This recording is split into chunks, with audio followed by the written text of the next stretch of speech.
বাংলাদেশ জামাত ইসলামীতে কওমি অঙ্গন থেকে আসা চারজন ভাই, ওনারা দাওরা পাস, শেখুল হাদিস, আলিম, ওনারা আজকে আমাদের সাথে জয়েন করেছেন। আমার জাতি। আজকে আমি কথা বলবো যে সম্প্রতি কওমি অঙ্গন থেকে কিছু কিছু আলেমরা জামাতে যোগদান করতেছে, এর কারণ কি এবং এ নিয়ে কওমিদের করণীয় কি। প্রথমে যদি আমি বলি, আমি কোরআনে কারিমের 57 নম্বর সূরা হাদীদের 20 নম্বর আয়াতের শেষের অংশ তেলাওয়াত করছি। এতে আল্লাহ সুবহানাহু ওয়া তাআলা বলেন, অমাল হায়াতুদ দুনিয়া ইল্লা মাতাউল গুরুর, যে এই দুনিয়ার জীবন চলনার সামানা ছাড়া আর কিছু না। একই কথা আল্লাহ সুবহানাহু ওয়া তাআলা কোরআনে কারিমের 3 নম্বর সূরা আলে ইমরানের 185 নম্বর আয়াতে বলেন যে অমাল হায়াতুদ দুনিয়া ইল্লা মাতাউল গুরুর, যে এই দুনিয়ার জীবনটা হচ্ছে চলনার সামগ্রী ছাড়া আর কিছু না। তাইলে এই জীবনের যে আমরা যা কিছু দেখি না কেন, সেটা আমরা যদি বাস্তবতার সাথে উপলব্ধি করি, আমরা দেখব যে আমরা যেরকম মনে করতাম এরকম আসলে কিছু না। বোঝা যায় সবগুলাই একটা ছলনার সামগ্রী। আমাদের যে অভিজ্ঞতা প্রত্যেকটা কাজের, একসময় আমাদের মনে হতো যে এই কাজটা করলে মনে হয় অনেক ভালো লাগবে। দেখা যায় যে কাজটা করার পরে কিছুদিন পরে ওইটা আর ভালো লাগে না। তার মানে কি, দুনিয়াটা এরকম ভাবে সাজানো হয়েছে, এখানে ছলনার যেরকম ভাবে মানুষকে প্রতারিত করে, দুনিয়াও মানুষকে প্রতারিত করে। এখন আমরা যদি বুঝি যে এখন কিছু কিছু কওমি আলেমরা জামাতে চলে যাচ্ছে, এর কারণ কি? এর কারণ হচ্ছে অজ্ঞতা এবং তারা সমসাময়িক প্রেক্ষাপট, আন্তর্জাতিক এবং ভূ রাজনৈতিক প্রেক্ষাপট, এইগুলা আসলে তাদের এইগুলা সম্পর্কে তাদের কোনো ধারণা নাই।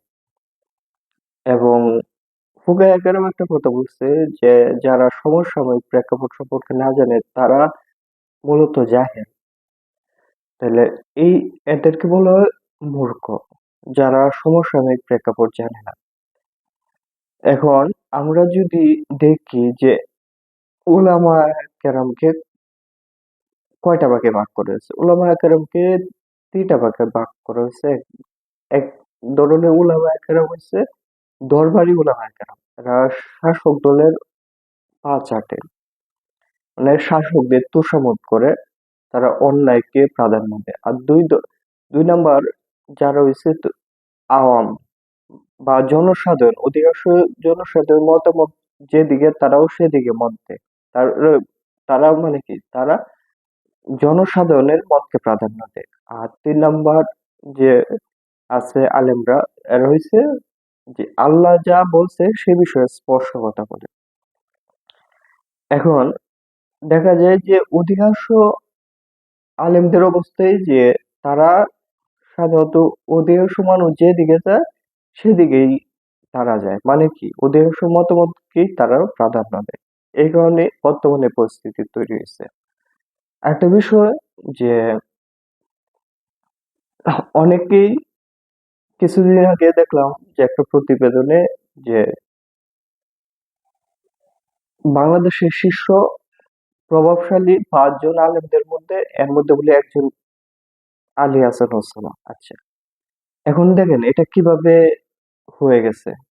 মানে এখানে কিছু ব্যক্তি বা প্রতিষ্ঠান তাদের নিজেদের মতকে জাতির সামনে উপস্থাপন করে, যে সবার মতামত হিসেবে।